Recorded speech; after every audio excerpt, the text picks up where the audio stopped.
Donc, merci de me permettre de parler de l'équipe mobile sensorielle aujourd'hui, qui donc, comme vous l'avez dit, est une nouvelle solution d'accompagnement pour les personnes déficientes visuelles. Donc moi, je suis psychomotricienne, j'ai été embauchée en 2022 pour créer cette équipe, et aujourd'hui, je suis accompagnée par Lucie Proventier, qui est là, qui est ergothérapeute, et donc notre équipe se compose pour l'instant de nous deux.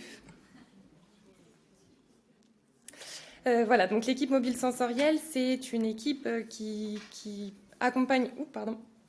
qui accompagne à domicile des personnes atteintes de déficiences visuelles, auditives et ou vestibulaires. Elle a été donc créée en 2022 en réponse à un appel à manifestation d'intérêt de l'Agence régionale de santé qui se nommait donc des solutions innovantes pour faire face aux défis du grand âge. Et elle est portée par une association d'aide et de soins à domicile, la SAD Seine-Essonne, qui est constituée de 4 autres services, donc une équipe spécialisée Alzheimer, un service de soins infirmiers à domicile, un service d'aide à domicile et un habitat inclusif. Donc cette association à domicile est devenue un service autonomie à domicile en 2023 suite à une réforme qui visait donc à développer l'offre de soins à domicile en renforçant à la fois la coordination entre les services d'aide et de soins et en simplifiant les démarches des personnes en perte d'autonomie, donc le tout pour favoriser justement le maintien à domicile. En sachant que justement dans le milieu de la déficience visuelle, il existe encore assez peu de services qui interviennent au domicile, de services dédiés qui interviennent au domicile de personnes déficientes visuelles. C'est majoritairement des SAMSA, des SAVS. En 2022, ils étaient au nombre de 36 sur 131 établissements spécialisés. Donc voilà, la problématique qui guidait mon mémoire, c'était de savoir comment les services autonomie à domicile peuvent justement avoir un rôle dans le développement de nouveaux services spécialisés dans l'accompagnement des personnes présentant des déficiences sensorielles en général, mais des déficiences visuelles plus spécifiquement, puisque ça constitue la majorité des personnes qu'on accompagne aujourd'hui. Donc pour commencer, qu'est-ce que l'équipe mobile sensorielle? Donc on propose des séances de réadaptation à domicile pour prévenir et réduire la perte d'autonomie. Comme je le disais, donc il y a 60% des personnes qu'on accompagne qui souffrent d'une déficience visuelle, souvent associée quand même à des déficiences auditives et vestibulaires, puisqu'on a la plupart des personnes qu'on accompagne sont des personnes âgées. La moyenne d'âge est d'environ 84-85 ans. Et donc les missions principales de l'équipe mobile sensorielle, c'est de comprendre quelles sont les capacités et les difficultés de la personne dans leur dimension fonctionnelle, de leur préconiser et de les accompagner dans l'appropriation d'aides techniques adaptées à leurs besoins, de leur permettre de développer des stratégies de compensation en renforçant leurs capacités et leur estime d'elles-mêmes, en les orientant vers des relais humains, des professionnels qui vont pouvoir répondre à leurs problématiques, en les conseillant sur l'organisation des activités de la vie quotidienne, les aménagements du domicile et l'utilisation des différents équipements, en proposant aussi de soutenir et de sensibiliser les proches, l'entourage à la déficience, et en aidant à prévenir les différents risques liés au handicap sensoriel, notamment donc les chutes, l'isolement social, les troubles psychiques et cognitifs. Donc, qui peut bénéficier de notre intervention? Il y a 3 critères d'inclusion, qui sont donc le diagnostic d'une pathologie chronique responsable d'une déficience sensorielle, sachant que si ce n'est pas le cas, on va justement aider la personne, l'accompagner dans ce processus, dans les démarches pour rechercher un spécialiste et pouvoir se faire justement diagnostiquer. Il faut également qu'il y ait un potentiel de progrès fonctionnel, c'est-à-dire qui va dépendre en fait des capacités de la personne et qui va justement déterminer si elle va pouvoir apprendre de nouvelles stratégies, s'adapter à de nouvelles choses dans son quotidien. Et puis, le secteur d'intervention de l'équipe mobile sensorielle, qui est pour l'instant situé dans le sud-est de l'Essonne, mais qui tend à évoluer au vu des demandes qu'on a actuellement. On intervient sur prescription médicale de bilan et séances de réadaptation à domicile pour déficience sensorielle, donc prescription faite par des médecins traitants ou médecins spécialistes, c'est assez variable. Donc concrètement, comment se déroule l'intervention à domicile? Donc on intervient d'abord par une évaluation initiale. Les 2 premières séances sont dédiées à l'évaluation initiale de la situation. Cette évaluation, elle se découpe en 4 parties. D'abord, un entretien qui va nous permettre d'aborder l'histoire de vie de la personne, son anamnèse, l'impact psychosomatique du handicap et ses attentes concernant l'intervention de l'EMS. Ensuite, l'évaluation de l'autonomie s'intéresse à l'organisation des actes de la vie quotidienne, aux stratégies qui sont déjà mises en place au quotidien, à leur efficacité et aux difficultés qui vont être rencontrées. L'évaluation du logement, elle permet d'analyser l'accessibilité des pièces, la luminosité, les équipements déjà en place et les aménagements qu'on va pouvoir mettre en place.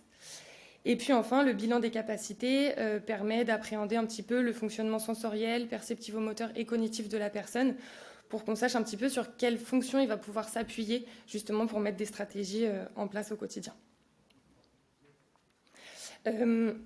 L'analyse des données qu'on va recueillir pendant le bilan, elle va permettre d'élaborer un plan d'accompagnement personnalisé qui détermine donc les objectifs de l'intervention, le nombre de séances qu'on va effectuer à domicile et les préconisations donc en termes d'aide technique, d'aménagement, de stratégie de compensation et de relais humain. Donc, concernant les aides techniques, on a pu, nous, investir dans un certain nombre d'aides techniques qu'on va pouvoir présenter justement aux patients chez lui en milieu ordinaire. Donc c'est un peu ce que vous voyez sur la photo là. Si jamais on a besoin d'autres expertises ou alors qu'il y a du matériel qu'on n'a pas, on fait également appel à des opticiens spécialisés en basse vision ou à des SICAT. On peut également adapter le matériel qui est déjà en place au domicile. Alors ça va être, comme on disait tout à l'heure, agir sur les fonctionnalités, les fonctions d'accessibilité du téléphone, des appareils numériques, rajouter des repères tactiles sur par exemple les appareils électroménagers, etc. Et puis on va ensuite accompagner la personne vraiment dans l'appropriation de ces appareils pour les aider à s'en servir. C'est vrai qu'on a aussi beaucoup à faire à un public âgé, comme je le disais, donc ils ont vraiment besoin d'un accompagnement pour comprendre comment fonctionne le matériel et l'utiliser au quotidien. On va proposer aussi voilà, des conseils en aménagement pour que ce soit le plus optimal. Les stratégies de compensation, elles sont travaillées par des exercices variés, alors par des activités ludiques, par des mises en situation. C'est un apprentissage qui s'appuie surtout sur le développement des fonctions sensorielles, donc visuelles, tactiles, auditives et motrices. Donc on travaille beaucoup la proprioception, l'équilibre, les coordinations globales et fines. L'objectif, c'est de pouvoir renforcer la capacité d'explorer et d'agir dans l'environnement et puis de pouvoir développer des méthodes pour améliorer l'efficacité et l'assurance de la personne dans la réalisation des actes de la vie quotidienne. Une de nos missions aussi, et je dirais même la principale, c'est de pouvoir ensuite aider la personne à s'orienter vers des relais adaptés à ses besoins. Donc ça va être à la fois pour poursuivre ou approfondir le processus de réadaptation, donc auprès d'orthoptistes, d'instructeurs ou d'instructrices en locomotion, kinés, psychologues, SMR, associations. Ça peut être aussi des services sociaux pour favoriser l'accès aux droits, l'accès aux aides financières ou à la mise en place d'aides humaines au domicile, si besoin. Donc ça, on va les orienter vers des CLIC, des centres de ressources territoriaux, les CCAS, etc. On les oriente aussi beaucoup vers des dispositifs qui vont favoriser la vie sociale, l'activité physique et les loisirs. On intervient en plus dans un milieu qui est assez rural, donc c'est un vrai défi. Et puis des solutions de soutien donc aux aidants. On est très en lien aussi, du coup, on essaye d'être très en lien quand on peut avec les acteurs du parcours d'aide et de soins de la personne, justement pour pouvoir leur apporter un accompagnement vraiment global et d'échanger un maximum d'informations avec les médecins traitants et les médecins spécialistes, les ophtalmos surtout quand c'est possible. Donc pour la population déficiente visuelle, on intervient en moyenne pour 12 séances. Ça dépend, la fréquence et le nombre de séances dépend vraiment des besoins identifiés et des habitudes de vie de la personne. La prise en charge, l'intervention est entièrement prise en charge par l'assurance maladie. Et donc, on réévalue la situation 3 mois après la fin de la prise en charge et un renouvellement est possible une fois par an.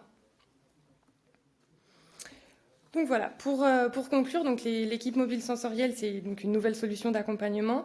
Et c'est vrai que dans un contexte de vieillissement de la population et d'augmentation du nombre de personnes en perte d'autonomie, c'est un service qui peut permettre de répondre à des enjeux à la fois démographiques, sanitaires, sociaux.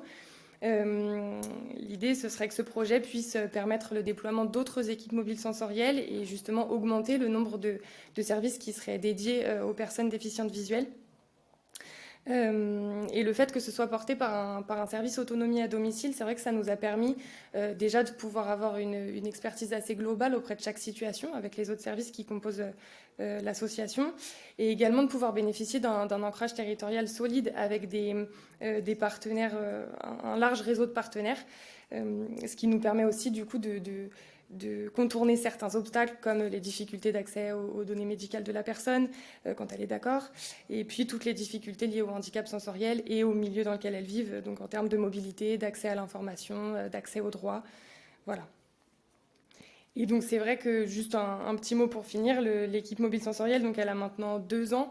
Le fait de pouvoir faire le DU technique de compensation du handicap visuel, le stage à l'IRVSL aussi, ça a vraiment permis de faire évoluer le service à la fois dans l'évaluation des besoins des patients, dans l'élaboration des plans d'accompagnement et dans tout ce qu'on peut leur proposer au quotidien. Et donc aujourd'hui, on réfléchit à pouvoir, alors il faut que l'ARS soit d'accord quand même, mais on réfléchit à pouvoir augmenter justement notre équipe pluridisciplinaire pour pouvoir enrichir nos compétences, pouvoir être davantage polyvalent. Et puis on est en ce moment en train de travailler sur une sensibilisation pour les aidants familiaux et professionnels sur le handicap visuel, justement pour agir peut-être encore plus sur la qualité de vie des personnes qu'on suit.